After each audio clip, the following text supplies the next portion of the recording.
Hello and welcome back to the next episode of World Building with me. I'm OzoneB. In the background you can see the beautiful, lovely church that we made now 2 episodes ago. And man, I still love the shape of it again in the distance, and I'm just really happy with that build. But for today and for this episode, we need to talk about the elephant in the room. You see this iron down here in my hand? That's all the iron that I have. It is, well, it's hard to find iron in 1.18 because you're always down mining deep to get diamonds, and the iron doesn't generate down there. Now, on the flip side, look at this. I've got all this diamond ore, so I've got probably 3 times the amount of diamonds as I have iron. But iron is much, much more useful than diamonds. At this point, I'm not sure what I'm going to do with all the diamonds. So, that's what we need to fix today. We've got to make an iron farm. And not only just an iron farm, but we got to make it look neat, like the church back there for the zombie spawner. So, what kind of building do you think makes iron? Or what kind of building would you have to hide an iron farm?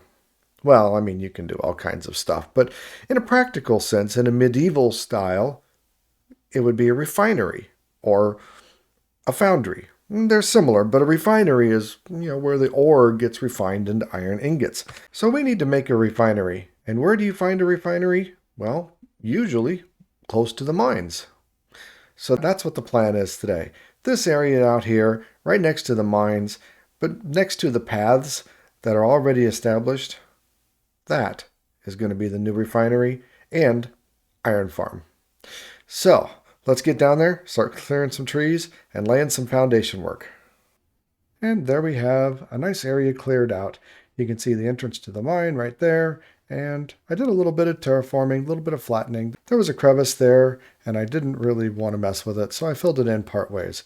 We've got a pretty nice space there. I've got an idea for what I want to build, and so let's go down and start marking out some shape. Yep, I think that's about the size and shape that I'm thinking of. All right. Now, the plan is this circle will be a smokestack, and in the middle of it is going to be the iron farm. Part of making an iron farm is getting villagers, so now we got to do the whole villager lure thing once again. And let's go ahead and get that going before we get too much further along. All right, villagers acquired. I got a 2-for-1 on one trip, but it's good to have an extra, because even though you only need 3, sometimes some of them don't make it.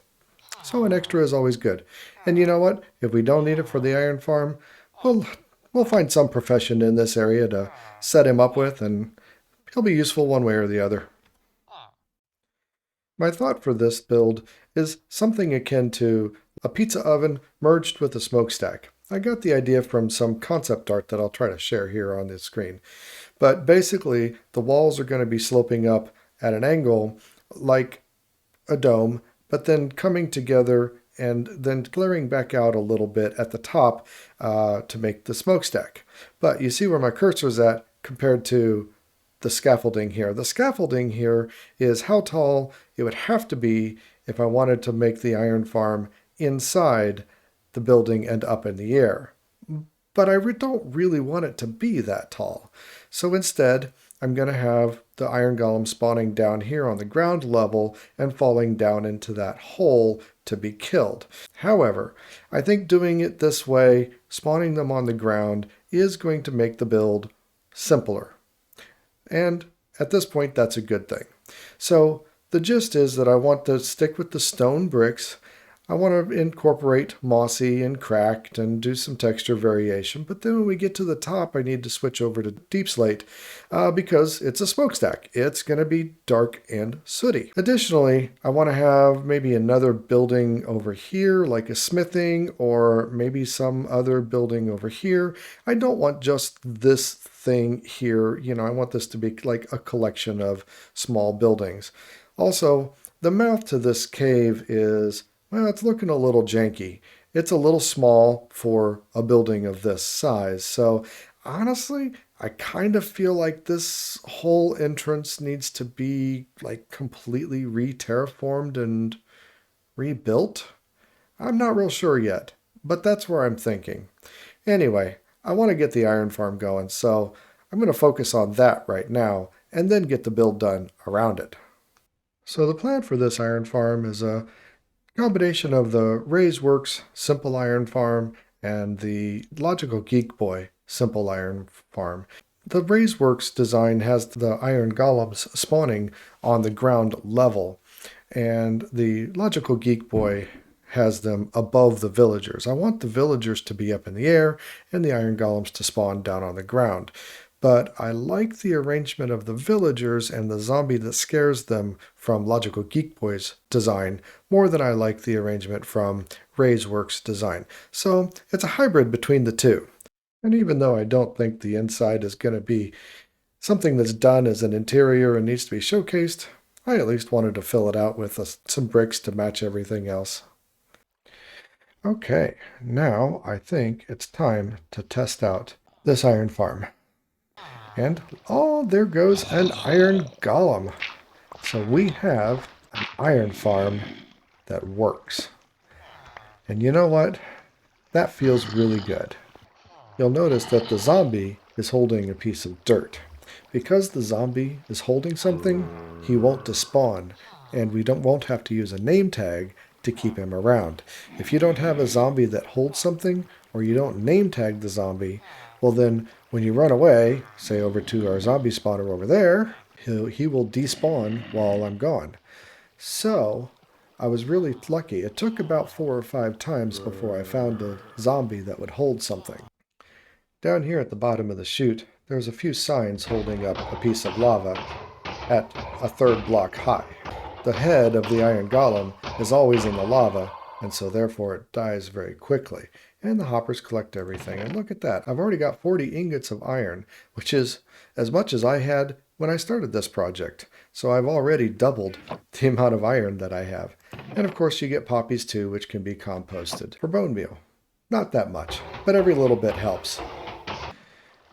If you're interested in detailed spawning mechanics for iron farms in general, check out Logical Geek Boy's video or Gnembon's video on the subjects. Gnembon's is really in-depth, and Logical's is a little more condensed, but they both offer excellent details about spawning range, etc., of an iron farm. Well, that works really well. I feel like I've got a bit of an error though, and it doesn't work at all at night. That might be a problem that I might have to address.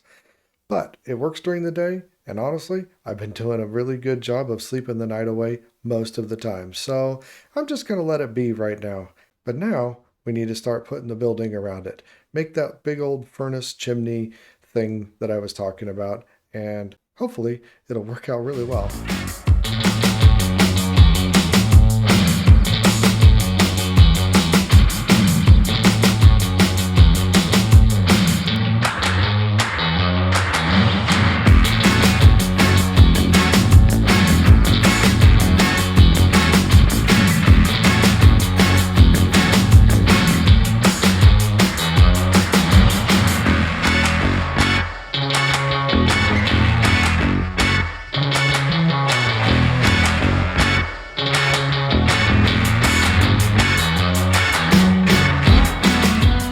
I really think I nailed the look on it, or at least it matches what I was thinking in my head. But sitting over there by itself, it's lonely. This whole area needs some life to it. I've got ideas for adding accessories that go to make this refinery work. We need some mine carts on rails. We need a building or two, probably one over here, I'm thinking. We need a big conveyor system or something to bring all the rock into the refinery here. And then we need somewhere for the finished product to come out and be able to be processed. Regardless, it's going to take a bit more work. The iron farm, however, is working. One funny thing to note is that I apparently missed one of the slabs on the roof of this, and there was an iron golem just perched on the top here that I had to take care of. Another time I was working with villagers inside, and they spawned an iron golem. So once I got the villagers squared away, I went to try to drop the iron golem into the lava, and I accidentally hit it. He almost killed me. But I survived, so it's all good.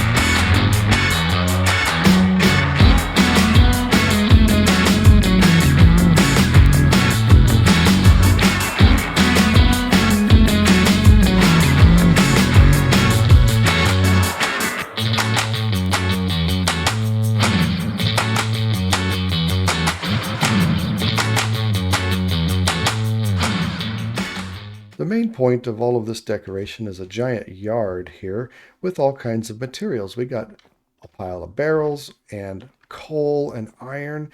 The coal feeds the refinery and the iron is partly what's refined, right? And the barrels, well, maybe they're coming in, maybe they're going out. We've got lots of paths all over the place and coarse dirt to show that it's really been a well-trodden area. There are these mine rails going to a mine cart, and this mine cart feeds material into the refinery to be smelted down. That material is stored in this giant hopper here. I've used acacia wood because it looks a little like rusted metal. At least that's what I'm going for anyway. Now, behind the hopper, we've got a trough with a bunch of material that's flowing into it. That material is brought up from the depths in these buckets on this giant chain belt-driven system here, where it's mined out down below and these buckets are filled up with the material.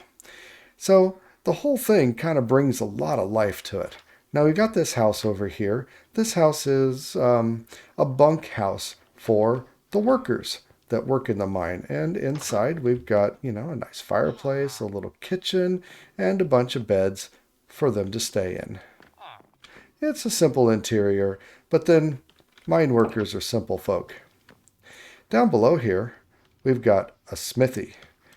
And looks like he's sleeping on the job, but we got a little forge here with a smithing table, an anvil, and cauldron, because a mining operation needs a smith to keep all the tools in order, and our smith is in here, taking a break.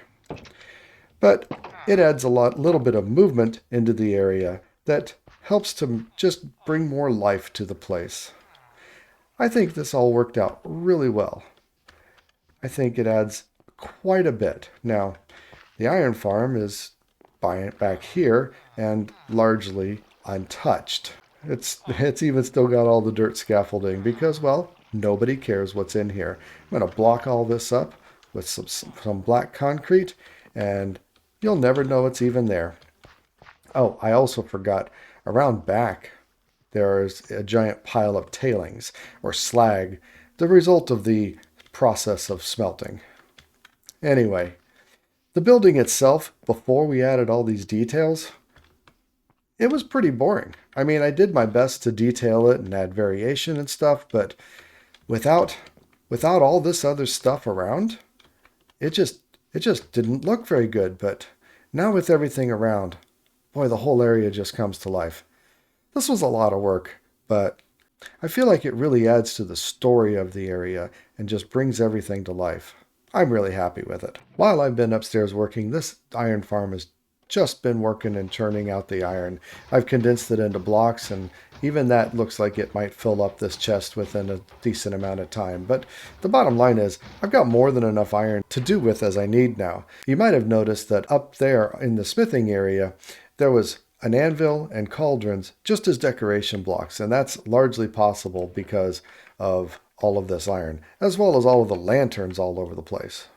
If you'd like to know more details about this iron farm, I recently made a how-to video detailing all the steps for how to build it. So go check it out on my channel, and the card's going to be up in the corner. But that's enough building for this episode. I think this turned out really well and solves the iron crunch that I've been in for quite some time. In the next episode, I think we need to change things up and do a little bit of adventuring and less building. I still haven't even been to the Nether, which I think that is the thing that we need to solve next time. So I hope you enjoy these episodes, and I hope you'll stay with me. Remember, be excellent to each other. I'm out.